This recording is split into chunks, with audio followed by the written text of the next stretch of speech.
또 주의 백성 이스라엘에 속하지 아니한 자, 곧 주의 이름을 위하여 먼 지방에서 온 이방인이라도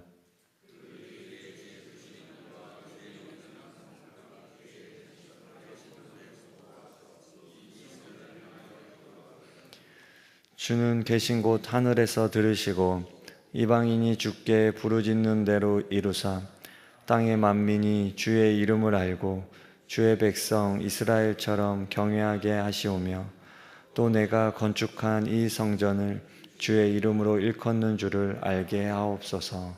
아멘. 이 본문은 이스라엘 역사상 가장 영광스러운 순간 중 하나인 솔로몬 봉헌식에서 드려진 기도입니다. 솔로몬은 7년의 공사를 마치고 완성된 성전을 하나님께 봉헌하였습니다. 그리고 앞으로 이 성전이 이스라엘 백성이 죄를 회개하고 재앙 가운데서 구원을 간구할 때 하나님께 나아오는 통로가 되기를 간절히 기도하였습니다.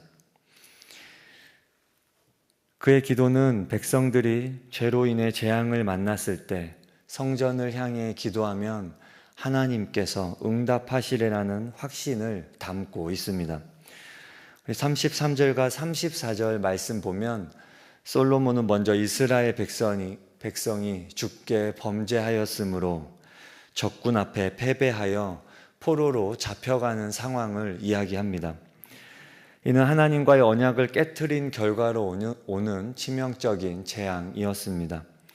그러나 솔로몬은 이러한 절망적인 상황 속에서도 백성들이 마음을 돌이켜 주의 이름을 자백하고 주께 기도하면 하나님께서 하늘에서 들으시고 그 죄를 사하시며 그 땅으로 돌아오게 해달라고 기도합니다.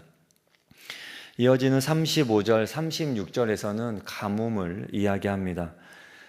가뭄은 농업사회인 이스라엘에게 치명적인 재앙이었습니다. 솔로몬은 가뭄이 내리는 이유를 그들이 주께 범죄함으로 말미암아라고 분명히 언급하고 있습니다. 그러나 백성이 이곳을 향하여 기도하며 주의 이름을 찬양하고 그들의 죄에서 떠나거든 하나님께서 하늘에서 들으시고 땅에 비를 내려 주시기를 간구합니다. 37절에서 40절은 더 다양한 재앙들을 나열합니다. 기근, 전염병, 곡식이 시들거나 곰팡이 등 다양한 종류의 재앙이나 질병을 언급합니다. 솔로몬은 이러한 고난 속에서 백성들이 이 성전을 향하여 손을 펴고 무슨 기도나 무슨 간구를 하거든 하나님께서 들으시고 그들의 모든 죄를 사하시고 그들의 기도에 응답해 달라고 기도합니다. 우리는 여기서 이 세 가지 원리를 발견하게 됩니다. 첫 번째는 죄는 재앙의 결과일 수 있습니다. 우리의 삶에 닥치는 어려움 중 일부는 하나님과의 관계에서 벗어났기 때문에 오는 재앙일 수 있습니다. 둘째로 이 재앙에서 벗어나기 위해서는 회개를 해야 합니다. 셋째로 하나님은 기도를 들으시고 우리의 죄를 용서하십니다. 솔로몬의 기도를 보면서 우리는 이런 질문을 할 수 있습니다. 우리가 삶에서 겪는 고난, 그런 어려움들은 우리가 죄를 지었기 때문인가? 라는 질문입니다. 왜냐하면 솔로몬이 말하고 있는 이 어려움들은 모두 주께 범죄하였을 때 일어나기 때문입니다. 우리의 모든 고난은 나의 죄 때문인가? 이러한 질문 앞에 우리가 세 가지를 살펴볼 수 있겠습니다. 첫 번째는 솔로몬의 기도의 내용처럼 나의 죄 때문에 고난이 올 수 있습니다. 두 번째는 다른 사람의 죄 때문에 고난을 겪을 수도 있습니다. 지도자나 공동체 전체로 죄로 인해 고난을 당할 수 있습니다. 세 번째로 고난은 죄 때문이 아니라 하나님의 다른 목적 때문에 우리가 고난을 당할 수도 있습니다. 욥은 의인이었지만 고난을 당했습니다. 성경은 고난이 신자의 믿음을 연단하고 성숙하게 한다고 말합니다. 그러므로 고난이 죄의 결과일 수도 있지만 모든 고난이 죄의 결과는 아닙니다. 때로는 고난이 우리를 정결하게 하는 하나님의 손길이기도 합니다. 그러므로 고난이 왔을 때 내 마음을 점검하고 하나님 앞에 바로 서는 기회로 삼아야 하겠습니다. 오늘 본문은 죄로 인해 겪는 고난을 의미합니다. 우리는 모두 연약하여 언제든 어디서든 죄를 지을 수 있는 존재입니다. 죄는 관역을 벗어난 것이고 죄를 지으면 내가 상하고 상대방이 상하고 하나님의 마음이 상하게 됩니다. 우리가 살아가는 이 땅 역시 죄로 인해 고통과 아픔이 가득한 깨어진 세상입니다. 낙원이 아니라 죄로 물든 세상입니다. 아담이 죄를 짓고 낙원에서 쫓겨난 후 땅이 가시와 엉겅퀴를 내었습니다. 죄로 물든 땅은 고통의 자리가 되었습니다. 누가 편견에서 자유롭고 누가 욕심에서 자유로울 수 있겠습니까? 누가 과연 죄에서 자유로울 수 있겠습니까? 우리는 가시와 엉겅퀴 속에서 고생하는 죄인된 인생들입니다. 그러나 솔로몬의 기도는 이러한 죄와 재앙의 현실 속에서도 우리에게 큰 소망이 있음을 알려줍니다. 그것은 바로 우리가 하나님께 기도할 수 있다는 것입니다. 솔로몬 기도의 핵심 중 하나는 성전을 향하여 기도함입니다. 당시 성전은 하나님의 임재와 만남의 장소였습니다. 성전을 향한 기도는 하나님을 향한 마음과 태도를 의미했습니다. 오늘날 성전의 의미는 달라졌습니다. 예수님께서 친히 말씀하십니다. 이 성전을 헐라 내가 사흘 만에 일으키리라. 이 성전은 예수님의 몸을 가리킵니다. 예수님께서 참 성전이 되시고 성령을 받은 우리가 하나님의 성전이 되었습니다. 우리는 이제 예수 그리스도의 이름으로 성령 안에서 장소에 구애받지 않고 하나님께 직접 나아갈 수 있게 되었습니다. 더 이상 물리적인 건물을 향해 기도할 필요가 없어졌습니다. 그러나 성전을 향한 기도가 갖는 영적인 의미는 여전히 유효합니다. 이것은 우리의 기도가 분명한 방향을 가져야 함을 가르칩니다. 우리의 기도는 막연한 독백이 아니라 살아계신 하나님, 예수 그리스도를 통해 우리와 관계를 맺으시는 하나님을 향한 것입니다. 기도할 때 우리는 믿음으로 하나님의 보좌를 향하여 나아갈 수 있습니다. 우리의 기도는 바로 이 영적인 성전, 예수님을 통해 하나님 아버지께 드려지는 것입니다. 우리는 언제고 손을 펴고 하나님께 기도하면 하나님이 들으시고 우리의 죄를 사하시고 용서하십니다. 인생에 어떤 어려움이 오더라도 죄의 깊은 자리에 있을지라도 하나님께 나아갈 수 있습니다. 우리 모두가 나아갈 수 있습니다. 심지어 하나님을 잘 알지 못했던 이방인이라 할지라도 주의 이름을 부르면 하나님께서 들으시고 하나님께 나아올 수 있다고 약속하십니다. 이것이 복음입니다. 이것이 은혜이지요. 하나님은 하나님께 나아오는 사람을 결코 거절하지 않으십니다. 우리가 인생의 여러 가지 어려움 속에 있을 때 우리가 하나님 앞에 우리의 손을 펴고 하나님 앞에 기도하며 나아가는 저와 여러분 되시기 바랍니다. 둘째로 솔로몬의 기도는 죄와 재앙의 현실 속에서도 우리에게 큰 소망을 줍니다. 그것은 바로 우리에게 돌아갈 곳이 있다는 것을 알려줍니다.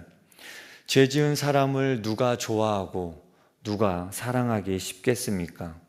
인간적인 눈으로 보면 죄인은 외면당하고 버려지는 것이 당연해 보일 수 있습니다.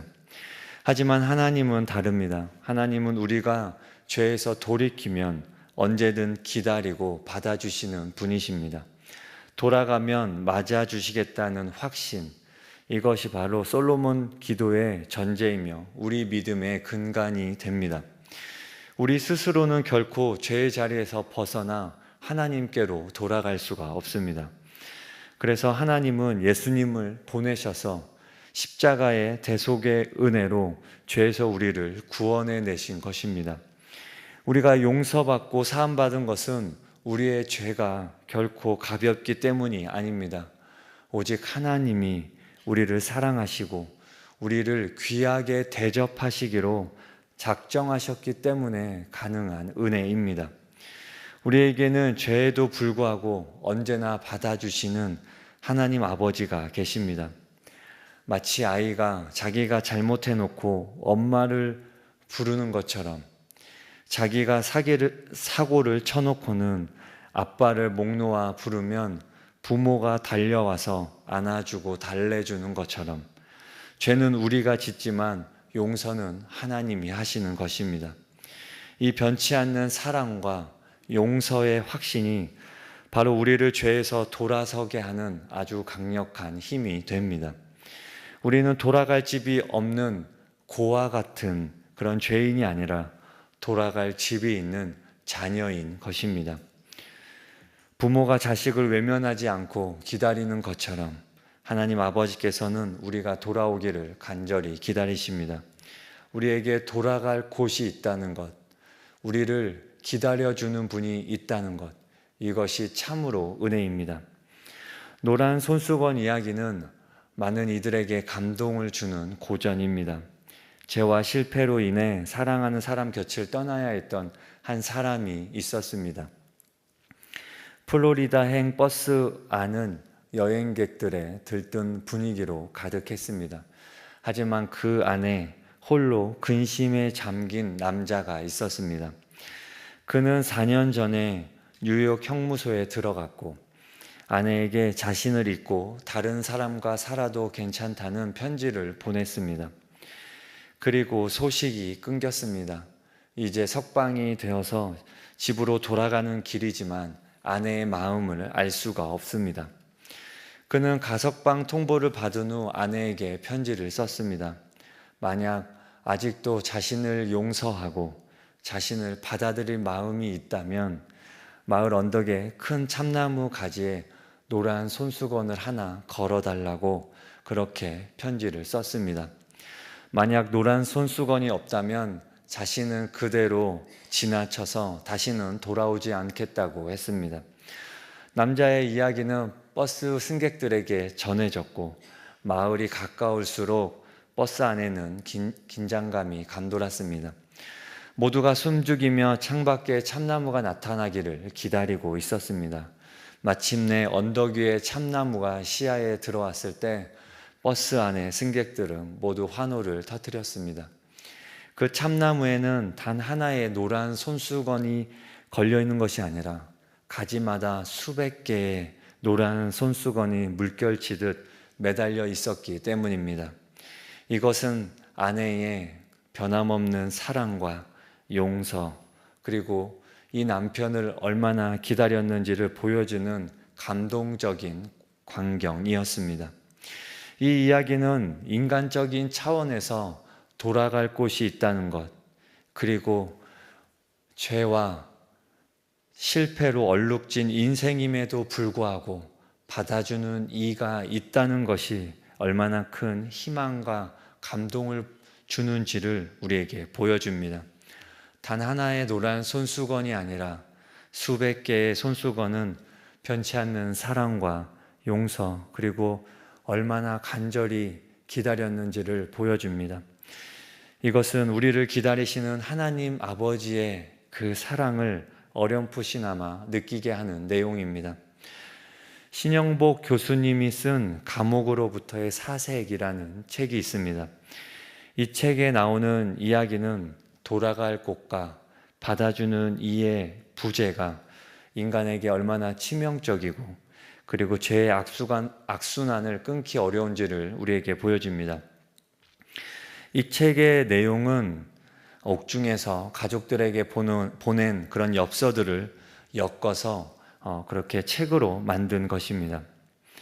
이 책에는 면회 오는 다양한 가족들의 안타까운 사연들이 등장하고 또 가난 때문에 남편을 기다리다 지쳐서 떠나가는 아내, 그리고 아들의 옥바라지를 위해 교도소 근처에서 방을 얻어 사는 그런 노모의 이야기 등이 독자들에게 감동을 줍니다.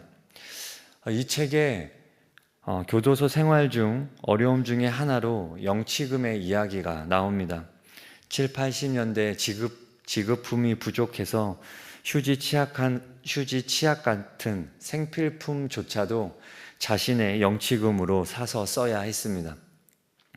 하지만 가족이나 친구의 도움을 받지 못하는 이들은 이런 생필품을 구할 수가 없었고 다른 재소자들의 심부름 등을 하면서 그들의 물건을 얻었어야 했습니다. 이들을 법무부의 자식이라는 뜻으로 법자라고 했습니다. 법무부에서 주는 그런 최소한으로 생활하는 딱한 처지의 사람들이었기 때문입니다. 하지만 이들보다 더 안타까운 경우들이 있습니다. 그들은 만기 출소자들의 이야기입니다. 20년 동안 수많은 출소자들을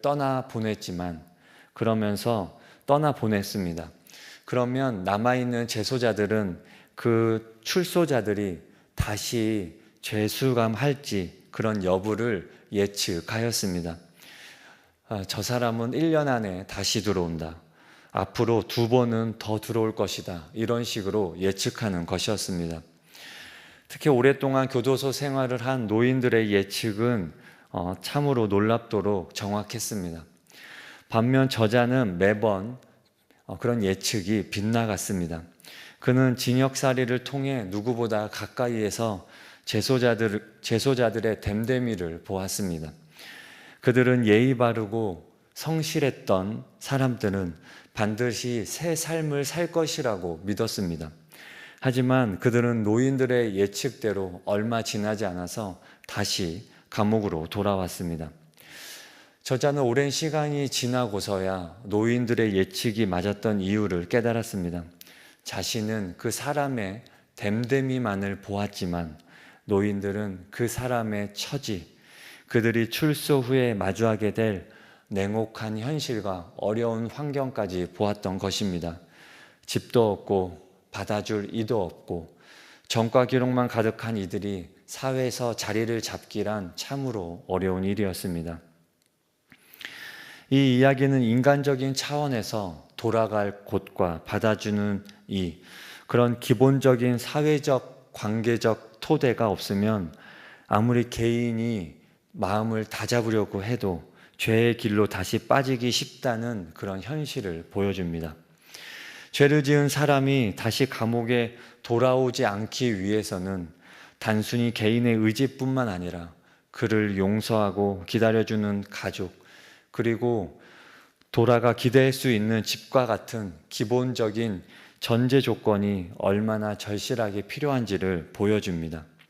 이러한 모습을 보면서 우리 신자들은 돌아갈 곳이 있고 기다려주는 하나님이 계신다는 것이 얼마나 은혜인지 깨닫게 됩니다. 돌아갈 곳이 있고 받아주는 이가 있다는 것은 참으로 큰 은혜입니다. 우리는 솔로몬의 성전 봉헌 기도 속에서 죄로 인해 고난당하고 길을 잃었을지라도 우리에게 여전히 소망이 있는 것을 보게 됩니다.